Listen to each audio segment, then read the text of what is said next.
Hello everyone, this is Yuki's English News Program. Today I'd like to introduce the brief story of Harry Potter and the Philosopher's Stone. Please listen to the passage and answer the two questions. 皆さんこんにちは、ゆきです。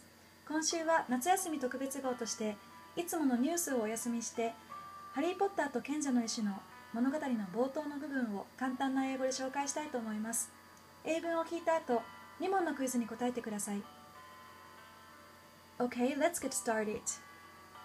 Harry Potter is a 10-year-old skinny little boy who is wearing glasses. He has a scar with the shape of lightning on his forehead. He has a special power to talk with snakes. His parents has been dead, and he lives with the Dursleys, Aunt Petunia, Uncle Vernon, and Harry's cousin Dudley. They are all mean to Harry. On his 11th birthday, July 31st, he got thousands of letters from a stranger. They were letters of admission to Hogwarts Magic School.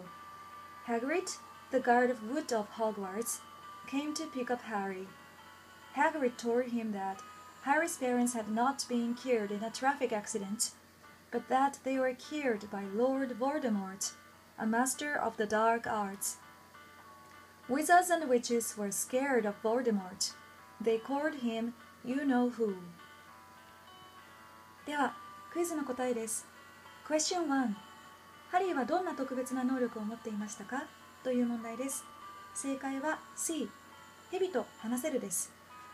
本文では He has a special power to talk with snakes と言っていました。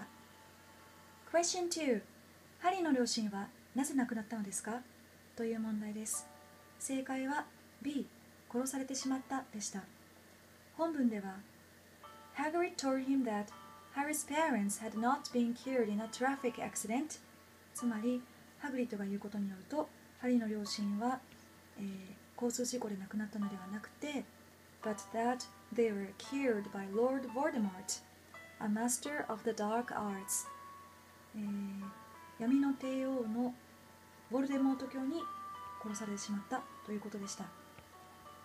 皆さんクイズはできましたか？ところで皆さんはハリー・ポッターの映画や小説は好きですか？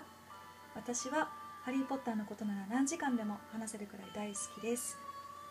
ハリー・ポッターの小説は1巻から3巻までは日本語、4巻から7巻までは英語で読みました。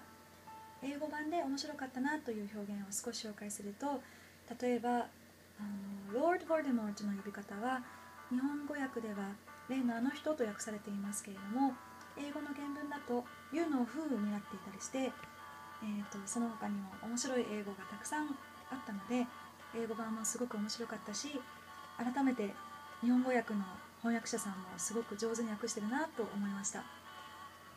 他の面白い表現もまたメールマガジンで紹介していこうと思います。Thank you for listening and hope to see you soon!